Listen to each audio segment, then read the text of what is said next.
want to talk about seasons of crying. Seasons of crying. And I don't know how you was raised. I was raised not to cry. So I have to climb over top of everything I was taught to cry because I was denied permission to cry. So crying hurts.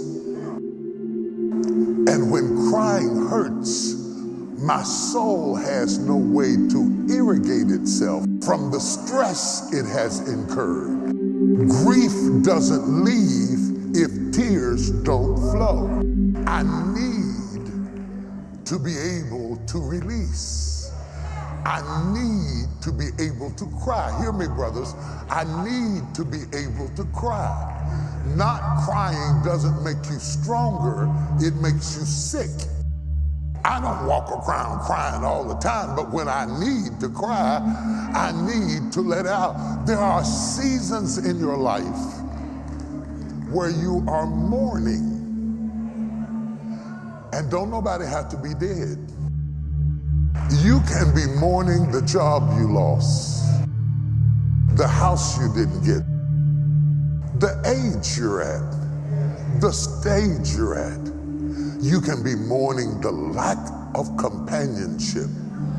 There are a lot of things you can mourn about that create a season of crying.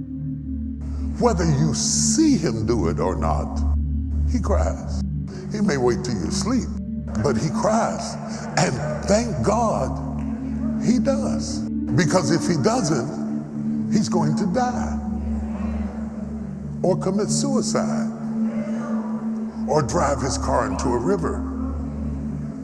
Tears are a gift from God to ventilate the soul when you have ingested too much pain. Tears are a sign to God, I need you. Somebody shout, cry. There is a cry. The kids can be playing in the backyard and they make a noise and hollering and you don't pay them no attention. But there is a cry that will make you drop a plate on the floor and run out there with soap suds on your hands, because there is a cry that gets your attention as a parent. As it is with you, so it is with God. There is a cry that will get God's attention, that will arrest him and stop him in his tracks. If you don't believe it, ask blind Bartimaeus, who sat by the highway said begging. But when he heard Jesus was passing by, the Bible said that blind Bartimaeus began to cry. And he cried till he got on people's nerves. And he cried till they told him to shut up. But the more they told him to shut up, the louder he cried. And the Bible said, can I preach a minute?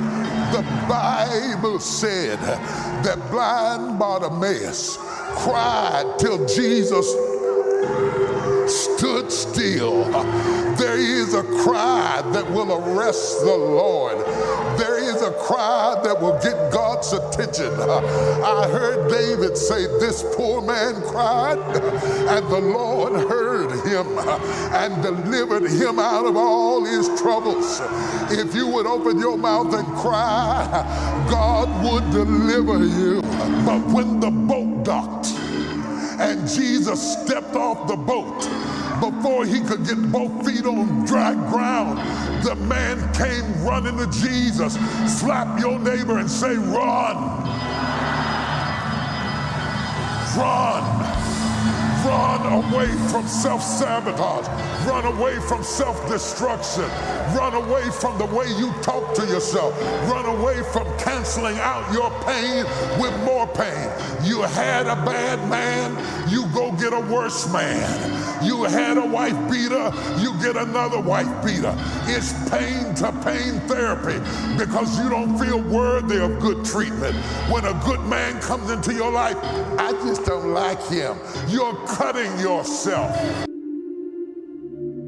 Slap him and say, run. The man runs to Jesus. Now listen at this. Legions of demons are in this man. Legions are massive multitudes of demons that are in this man. And all the legions, in a concerted effort of agreement, could not stop him from running. Can't nothing stop you from running. If you get ready to get to Jesus, can't nothing stop you from running. Can't nothing stop you from running. So they couldn't stop him from running. And when he got to Jesus, now the demons who knew that Jesus is a spirit, he knew that Jesus saw them. So they couldn't hide any longer. So they started talking to him and said, why have you come to I feel like preaching, I gotta stop. Why have you come to torment me before my time? And then they started negotiating with Jesus. And they said, send us away, but don't let us leave the region. The man who was naked and bruised and bleeding and cutting himself in the tomb, when Jesus got through with him, he was chilling, dog. This is the way your spirit is supposed to be. He had one fear left. Will this work when I'm out of this atmosphere? And he says to Jesus, can I go with you? Daddy, can I go with you? Because in thy presence there's fullness of joy. And at thy right hand there are pleasures forevermore. There have been several times in this church that I have dismissed service.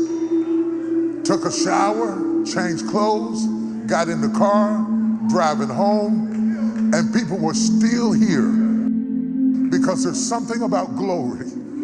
Glory, I mean real glory. I'm not talking about flesh, but real glory will make you linger. And they would tell me, Bishop, the people won't leave. They just sitting around. Some of them are laying prostrate in the floor. Some of them are laying on the altar. The man did not want to leave Jesus. And Jesus, I couldn't understand it. I thought, Jesus, I understand him because I'm a better man when you're around. And I know what it is to need you like all the time. He said, no, you don't get it. The only thing that stopped him from going home was being home. And once I got him whole, he could go home. The hardest thing for a man to do is go home. Even if he goes physically, getting him to go mentally, where he can really be home, at home, causes many men to circle the house before they go in the house because they see the house as another kind of job. But the Lord said, go home.